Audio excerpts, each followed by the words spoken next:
Welcome to part 40 of the Basic Training Booster Pass Edition. Today we're going to cover everything you need to know to play Vancouver Velocity on 150cc. The recommended build for this course is going to be Daisy, Teddy Buggy, Rollers, and Paper Glider.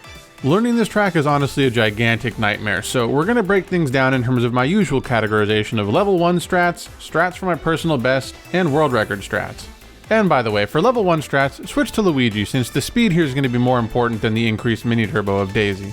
The very start of the run has you doing a wide right drift around the first turn and then some tricks off the two ramps. The only real complicated bit here is the stuff just before going into the bridge.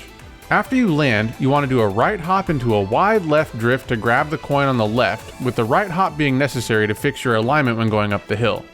After building up a mini turbo, release it and start a right drift, widening up just before the bridge. You should end up drifting on the netting here and grabbing a coin before building up an ultra mini turbo. Then all you gotta do is finish up the section by tricking off the ramp at the end. Now, let's talk about my personal best for a bit. We're gonna build up an extra mini turbo at the start.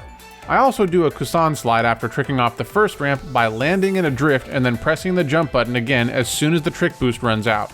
For whatever reason, this gives you a little speed boost, but the timing is pretty precise. I'm talking you gotta do it within a couple of frames after the boost runs out. After that, land in a left drift and then hold wide to mini turbo trick off the ramp just like before. The bridge section is also a little bit different. What you want to do is hang out on the netting all the way, releasing your ultra mini turbo after coming around the turn so that you can get 2 tricks instead of just 1. This one strategy saves about a quarter of a second, but like you probably gathered, it's pretty precise and pretty inconsistent. Unfortunately, I don't have a ton of advice here, but what seems to help out a bit is moving from the right side of the ramp to the left before doing the trick, as this seems to keep you a little bit lower, making it easy to get that second trick. The rest of section 1 is more or less same between the level 1 strats and my personal best, so you'll see that when we check out the full run. Let's move on to section 2. For the level 1 strats, we're just going to build up a single mini turbo around the first turn, and then left hop to grab the coin before tricking off the ramp, and then tricking off the following 2 ramps.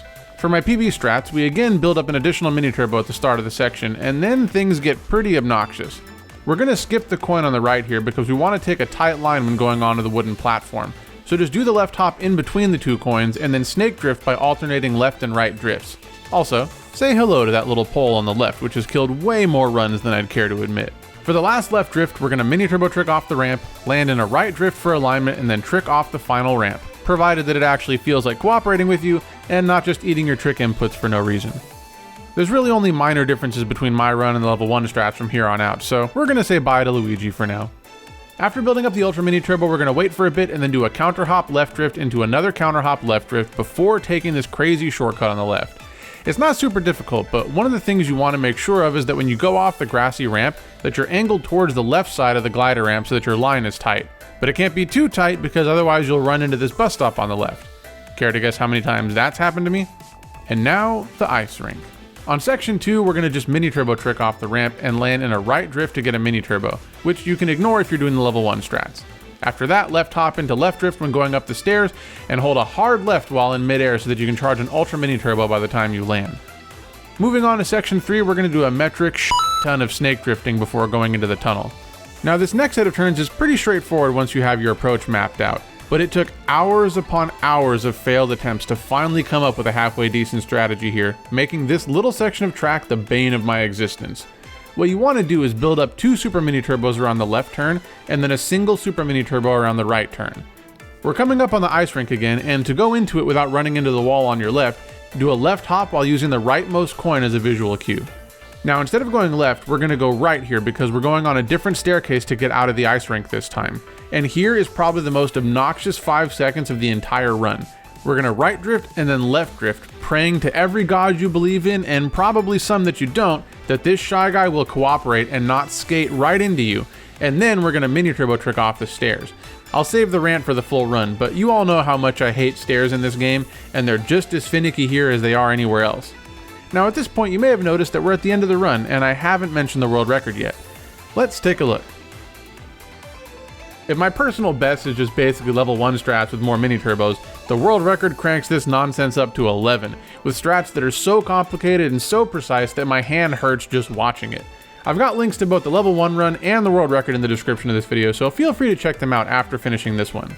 Now, thankfully that's it for the strats, so let's talk about the track a bit more while checking out my current personal best. And I know I say this in every video, but I'd really appreciate if you could drop a like and a comment to help this one get spread to more people, because it took a ton of time to experiment and come up with alternative strategies to put this video together. And any additional help I can get in increasing its reach in the algorithm would be very much appreciated.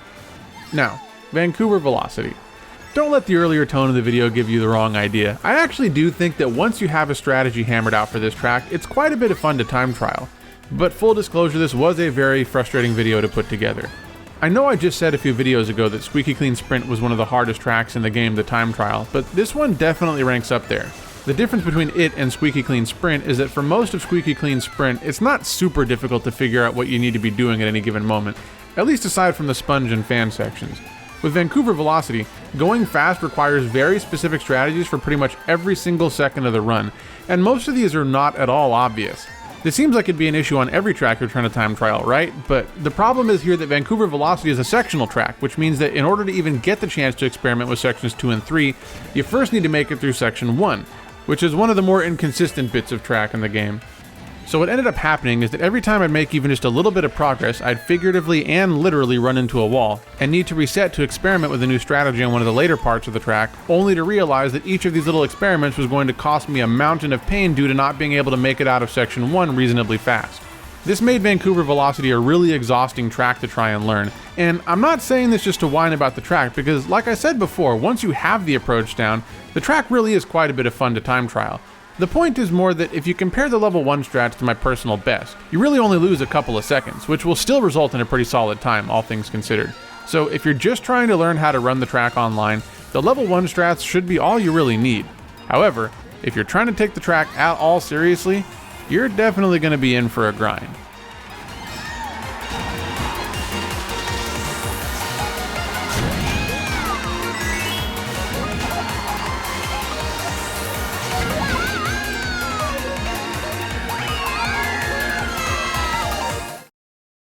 And that's everything you need to know about Vancouver Velocity on 150cc.